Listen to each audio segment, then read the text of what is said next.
আপনার যদি বাজেট হয় 15,000 টাকা এবং আপনি যদি একটি অফিসিয়াল ব্র্যান্ড নিউ ফোন কিনতে চান, তাহলে আজকের ভিডিওটি আপনার জন্য।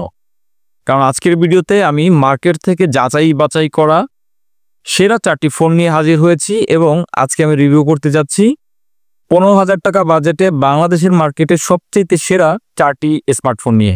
আপনি যদি পুরো ভিডিওটি দেখেন তাহলে অবশ্যই আপনি একটি ব্র্যান্ড এবং একটি ফোনকে কিন্তু সিলেক্ট করে ফেলতে পারবেন এবং আপনি কোন ফোনটা কেনা উচিত সেটাও কিন্তু জেনে নিতে পারবে। আপনি যদি আমার চ্যানেলে নতুন হয়ে থাকেন তাহলে আমার চ্যানেলটিকে সাবস্ক্রাইব করে আমার পাশে থাকবেন। তো চলুন ভিডিও শুরু করি। স্যামসাং গ্যালাক্সি A07 এই ফোনটা দেখতে স্যামসাং এর পুরনো মডেলগুলোর মতো লাগছে। বিশেষ করে এখনো এই ফোনটার বড় একটা নচ ডিসপ্লে আর লোয়ার বেজেলটা কিন্তু খুব বড়। পাশাপাশি পিছনে যে ক্যামেরা বাম্পটা আছে এটাও স্যামসাং এর পুরনো মডেলগুলোর মতো লাগছে। এই ফোনটির ওয়েট 184 গ্রাম, অতএব ফোনটা কিন্তু খুবই হালকা পাতলা একটি ফোন এবং এখানে কিন্তু আপনারা IP54 এর রেসিস্ট্যান্ট পাবেন, যেটা খুব বেশি কাজের না বললেই চলে। এই ফোনটিতে 6.7 ইঞ্চির একটি ডিসপ্লে থাকছে, যার রেজুলেশন 720x1600 পিক্সেল HD একটা ডিসপ্লে। বাট স্যামসাং এর ডিসপ্লে কিন্তু মোটামুটি অন্যান্য ফোনগুলোর থেকে কালারফুল এবং স্যামসাং কিন্তু সবসময় অন্যান্য ফোনগুলো থেকে ডিসপ্লেতে এক ধাপ এগিয়ে থাকে। এই ফোনটি রান করছে অ্যান্ড্রয়েড 15 ভার্সনে এবং এখানে One UI 8 থাকছে, যেটা আপনাদের একটা বেটার স্মুথনেস এবং বেটার একটা ইউজার এক্সপিরিয়েন্স দিবে। এখানে চিপসেট হিসেবে থাকছে মিডিয়াটেক হেলিও G99, যেটা 6 ন্যানোমিটার আর্কিটেকচারে তৈরি করা হয়েছে। ওভারঅল কিন্তু এর পারফরমেন্স মোটামুটি বাজেট অনুযায়ী ঠিক আছে। এই ফোনটির বেশ কয়েকটা ভেরিয়েন্ট আছে, 4GB 6GB এবং 8GB র্যাম। পাশাপাশি স্টোরেজেরও বেশ কয়েকটা ভেরিয়েন্ট রয়েছে এবং এই ফোনটির স্টোরেজ টাইপ UFS 2.2। ফোনটির রিয়ার প্যানেলে একটি 50 মেগাপিক্সেলের ক্যামেরা রয়েছে, যেখান থেকে আপনারা 1080-তে 30 এবং 60 fps ভিডিও রেকর্ড করতে পারবেন এবং এই ফোনটির কিন্তু ছবির কোয়ালিটি মোটামুটি যথেষ্ট ভালো বলা যায়। বাজেট অনুযায়ী হিসাব করলে এর পারফরমেন্স কিন্তু পারফেক্ট। এছাড়া এই ফোনটির ফ্রন্টে একটি 8 মেগাপিক্সেলের ক্যামেরা রয়েছে, যেখান থেকেও আপনারা HD-তে ভিডিও রেকর্ড করতে পারবেন এবং এর থেকে আপনারা মোটামুটি ভালো রেজুলেশনে কিন্তু সেলফিও তুলতে পারবেন। ওভারঅল ক্যামেরা সেকশনটা এই ফোনটার মোটামুটি বাজেট অনুযায়ী ঠিক আছে। এই ফোনটিতে ব্যাটারি রয়েছে 5000 mAh এর এবং এটাকে চার্জ করার জন্য একটি 25 ওয়াটের চার্জার ব্যবহার করতে পারবেন। এই ফোনটিতে 3টা কালার রয়েছে, গ্রে, লাইট ভায়োলেট এবং dark green. Xiaomi Redmi 15C এই ফোনটা কিন্তু যথেষ্ট ভালো লাগছে দেখতে এবং এই ফোনটার কিন্তু বিল্ড কোয়ালিটিও যথেষ্ট ভালো এবং বড় একটা ডিসপ্লে। তবে ফোনটার একটু ওয়েট বেশি মনে হচ্ছে আমার কাছে, বিশেষ করে কারণ ফোনটার ওয়েট 205 গ্রাম। ব্যাক সাইডে গ্লাস ব্যবহার করেছে এবং এই ফোনটার কিন্তু বডি প্লাস্টিকের এবং এই ফোনটাতে IP64 এর রেসিস্ট্যান্স থাকছে। ওভারঅল কিন্তু বলাই যায় যে ফোনটা বাজেট অনুযায়ী যথেষ্ট পরিমাণ ভালো এবং বিল্ড কোয়ালিটি কিন্তু চমৎকার। এই ফোনটির ডিসপ্লে সাইজ 6.9 ইঞ্চি এবং এর রেজুলেশন 720x1600 পিক্সেল এবং এই ডিসপ্লের কিন্তু প্রোডাক্ট হিসেবে থাকছে Corning Gorilla Glass 3।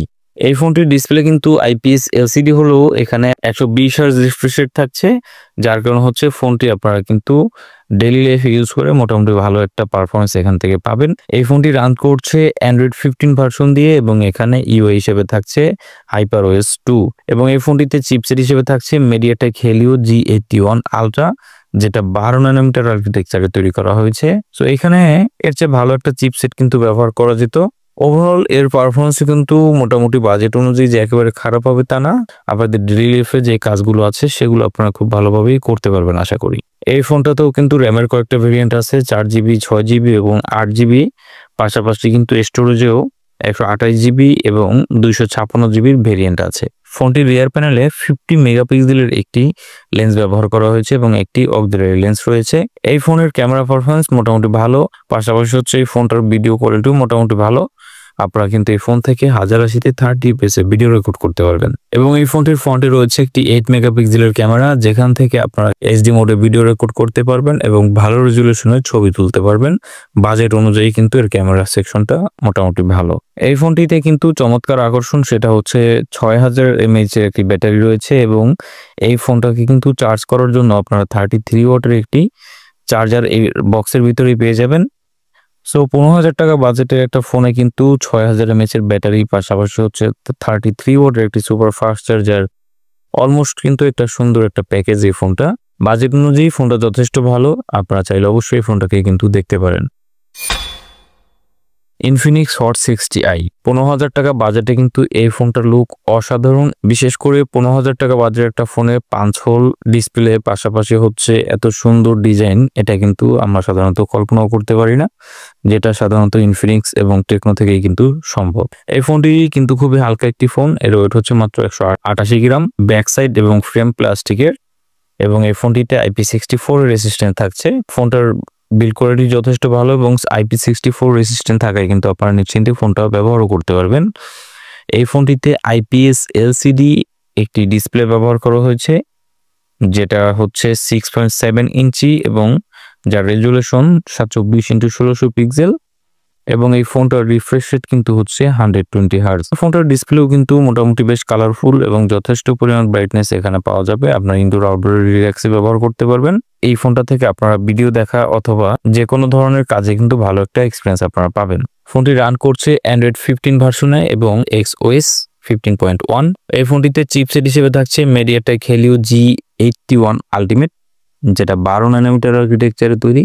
এই ফোনটিতে 4GB 6GB এবং 8GBর র্যাম ভেরিয়েন্ট থাকছে, পাশাপাশি 128GB এবং 256GBর কিন্তু স্টোরেজ ভেরিয়েন্ট থাকছে। এই ফোনটার সবচাইতে উইক জোনটা হচ্ছে এই ফোনটার স্টোরেজ টাইপ ব্যবহার করা হচ্ছে eMMC5, যেটা এটা বেশ পুরনো একটা স্টোরেজ টাইপ। যেহেতু ফোনটার লুকস ভালো এবং অন্যান্য যে পারফরমেন্স আছে এগুলো ভালো, সেই জন্য একটু কস্ট কাটিংটা আসলে এই সমস্ত জায়গাতে এসে করে ফেলছে ওরা।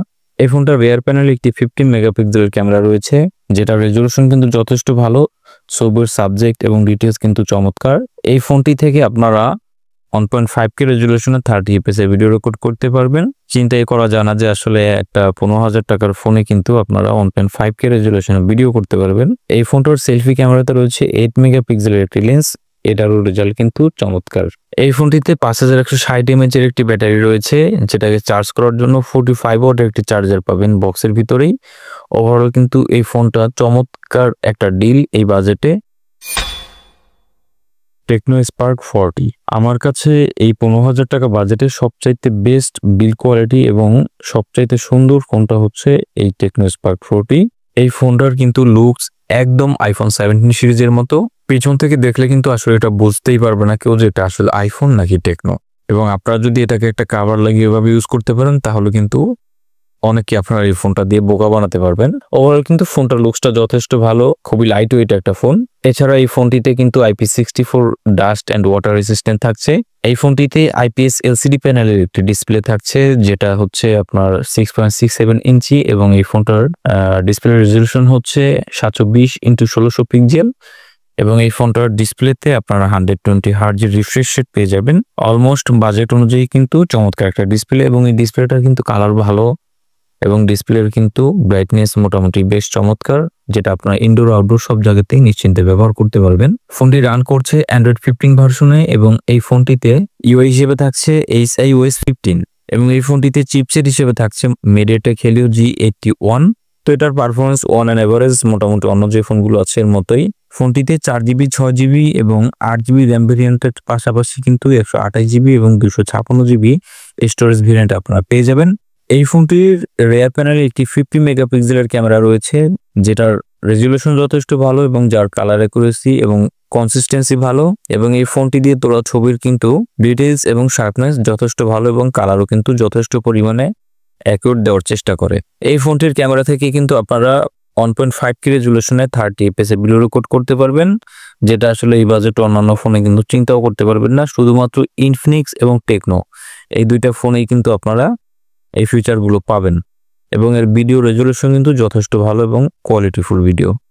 এই ফোনটির ফ্রন্টেও কিন্তু 8 মেগাপিক্সেলের একটি ক্যামেরা রয়েছে এবং এর ফ্রন্ট ক্যামেরা থেকেও আপনারা 1080-তে 30 fps ভিডিও রেকর্ড করতে পারবেন। ওভারঅল কিন্তু ক্যামেরা পারফরমেন্স এই ফোনটার যথেষ্ট ভালো। ফোনটাতে ব্যাটারি থাকছে 5200 mAh এর, বক্সের ভিতরে একটি 45 ওয়াটের চার্জার পেয়ে যাবেন এটাকে চার্জ করার জন্য। সো ওভারঅল কিন্তু বাজেট অনুযায়ী এই ফোনটা দারুণ একটা ফোন এবং এই ফোনটার যে কটা কালার রয়েছে প্রত্যেকটা কালারই কিন্তু যথেষ্ট পরিমাণ সুন্দর। ওভারঅল এই চারটা ফোন থেকে আমার কাছে ডিজাইন এবং বিল্ড কোয়ালিটি পাশাপাশি হচ্ছে সব ফিচার মিলিয়ে টেকনো স্পার্ক 40 ফোনটা আমার কাছে বেস্ট মনে হয়েছে। এই ফোনটার লুকিংও সুন্দর, পাশাপাশি কিন্তু এতে অনেক ফিচার রয়েছে, এআই ফিচার রয়েছে, পাশাপাশি কিন্তু এই ফোনটার ক্যামেরা এবং অন্যান্য সমস্ত পারফরমেন্স একদম ব্যালেন্স।